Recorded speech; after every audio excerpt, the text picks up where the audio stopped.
Kharghar police वाहतूक शाखेला मी एक घटना निदर्शनास आणू इच्छितो. खारघर रेल्वे स्टेशनच्या बाहेर रिक्षा स्टँड जवळ एक समस्या आहे. दररोज इथे चारचाकी वाहने पार्किंगसाठी लावली जातात. आश्चर्य याच वाटतं की तिथे वाहतूक शाखेचा नो पार्किंगचा फलक देखील आहे. तरी देखील त्या जागी वाहने लावली जातात.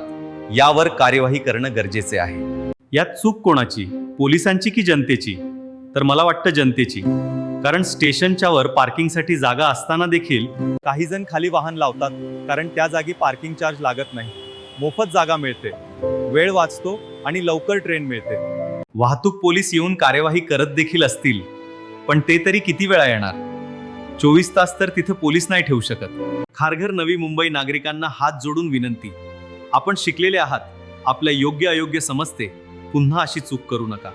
खारघर वाहतूक नियंत्रण शाखेला हात जोडून विनंती, अशा वाहनावर जास्तीत जास्त कडक कार्यवाही करा. धन्यवाद.